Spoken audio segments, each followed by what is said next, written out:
नमस्कार। डीएलएड द्वितीय वर्ष विषय हिंदी भाषा शिक्षण और प्रवीणता इकाई 2 मौखिक अभिव्यक्ति की हम लोग चर्चा कर रहे थे। उसी के अंतर्गत मौखिक अभिव्यक्ति के गुणों की चर्चा आज हम लोग करेंगे और अध्यापक है इन गुणों का विकास किस प्रकार करता है उसकी बात हम लोग करेंगे। तो मौखिक अभिव्यक्ति के गुण के अंतर्गत सबसे पहला है आत्मविश्वास।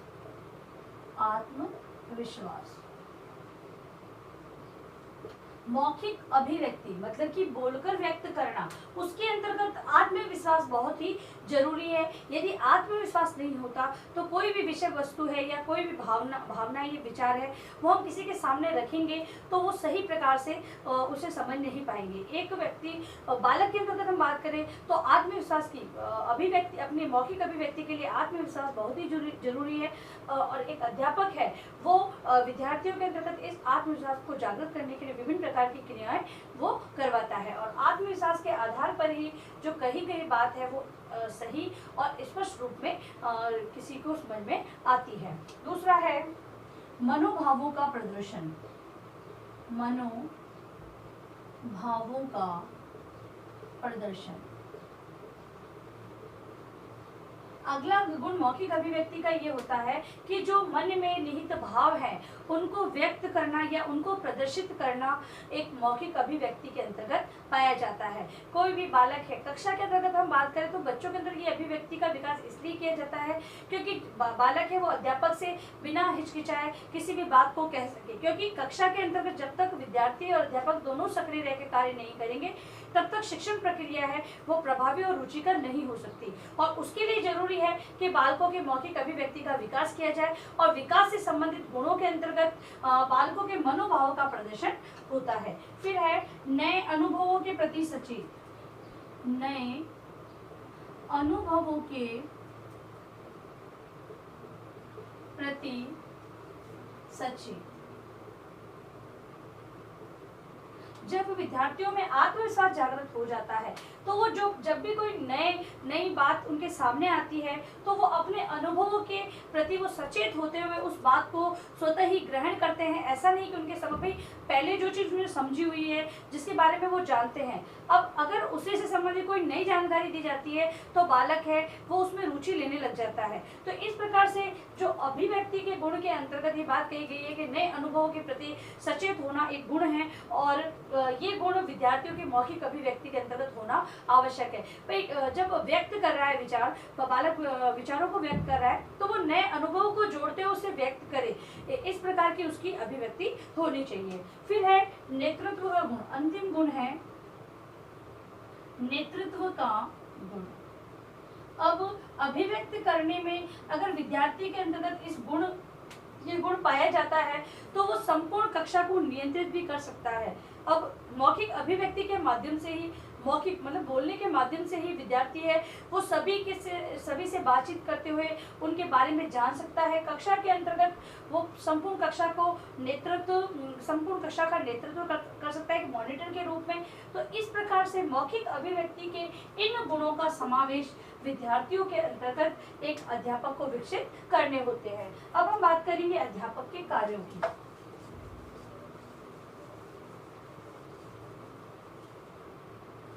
अध्यापक के कार्य।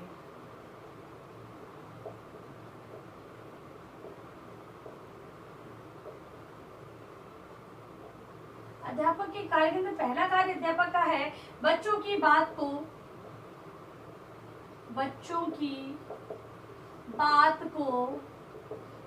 धैर्यपूर्वक सुनना। अध्यापक को इस कार्य को करना बहुत ही जरूरी है। अध्यापक जब तक विद्यार्थियों की बात धैर्यपूर्वक नहीं सुनेगा तब तक वो उनके बारे में नहीं जान सकता। इसीलिए अध्यापक को इस गुण को अपनाना होता है। फिर दूसरी बात है बच्चों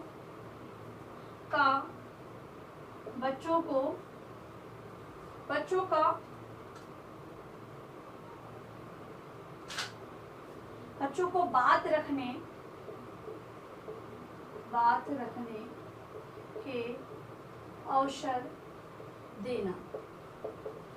अध्यापक है वो विद्यार्थियों को उचित अवसर प्रदान करेगा तभी उनके अंतर्गत इस अभिव्यक्ति का विकास हुआ है या नहीं हुआ है इस बारे में वो जान सकता है। दूसरी बात, अभिव्यक्ति करने अभिव्यक्ति करने के नए नए रूपों को जाने और उनसे बच्चों को परिचित करवाएं। अध्यापक है वो अभिव्यक्ति करने के नए जो रूप है उनके बारे में जानेगा और उनसे विद्यार्थियों को भी अवगत करवाएगा। ये कार्य अध्यापक का होना चाहिए। फिर है केवल एक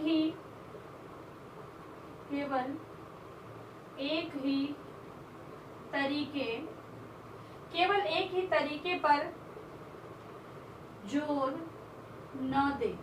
मतलब बालकों के मौखिक अभिव्यक्ति करने के लिए विभिन्न प्रकार की गतिविधियां या कार्यों को अध्यापक करेगा। तो उसके अंतर्गत ऐसा नहीं कि अगर अध्यापक कह रहा है कि अपने विचारों को केवल कविता के माध्यम से बताओ, या आपने जो मौखिक अभिव्यक्ति देखना चाहता है तो आप कहानी सुनाओ या कोई एक नाटक ही करके बताओ। जैसा विद्यार्थी चाहते हैं, जिस प्रकार से वो अभिव्यक्त कर सकते हैं, उसी को अपनाते हुए एक अध्यापक को उन्हें अवसर देने चाहिए। केवल एक ही तरीके पर जोर देते हुए उन्हें कोई बाध्यता नहीं करनी चाहिए। तो विभिन्न प्रकार के तरीकों को अपनाना चाहिए। फिर है दूसरों को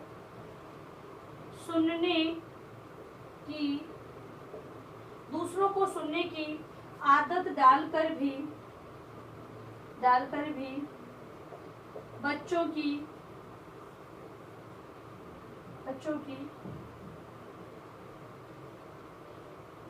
के आत्मविश्वास को जागृत किया जा सकता है।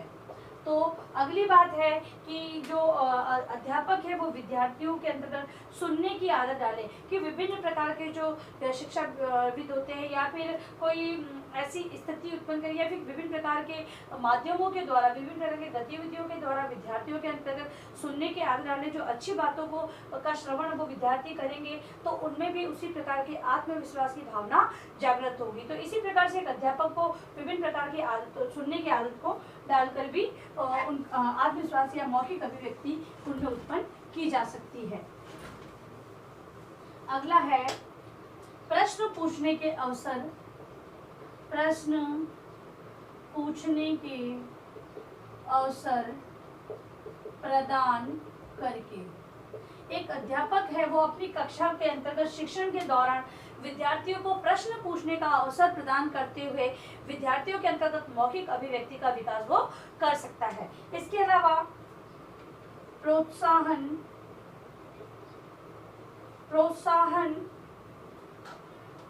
बालक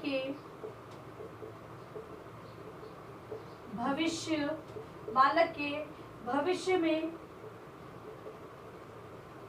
सुधार की प्रेरणा देता है।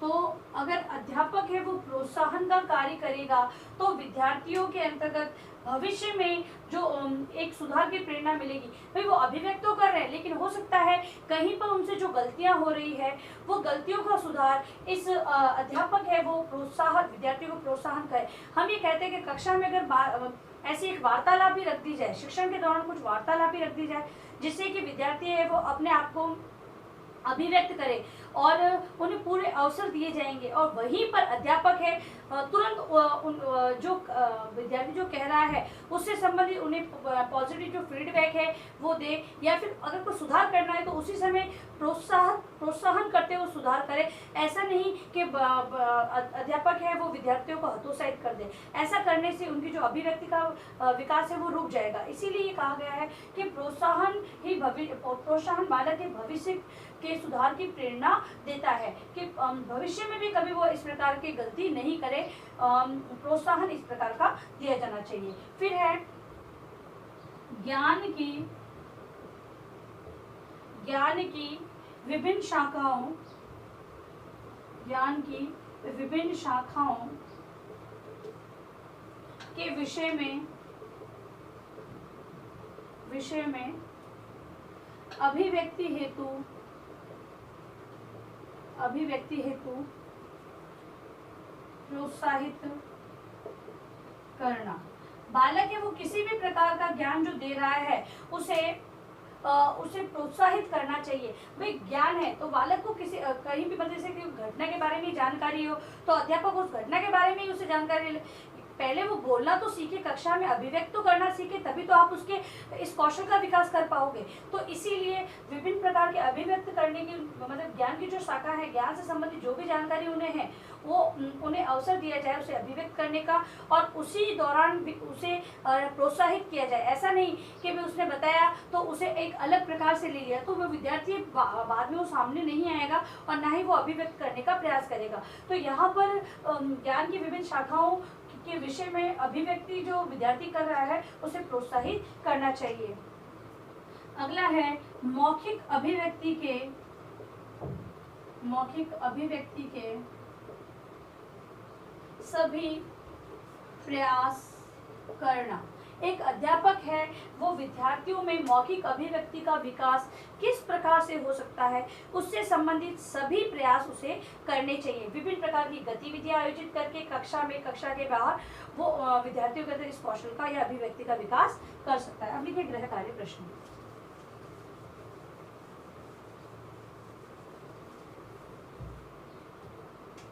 गृह कार्य प्रश्न में लिखें आप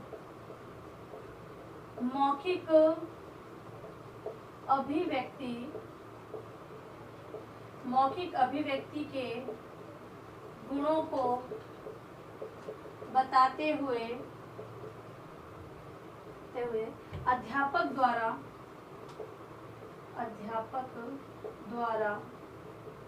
किए जाने वाले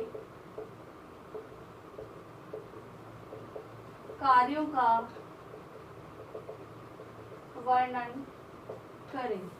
मौखिक अभिव्यक्ति के गुणों को आप बताएंगे और इससे संबंधित जो अध्यापक के कार्य है उसके बारे में आप लोग लिखकर लाएंगे। और अंत में इस महामारी के दौर में कम से कम ये आवश्यक कार्य होने पर घर से बाहर निकलें।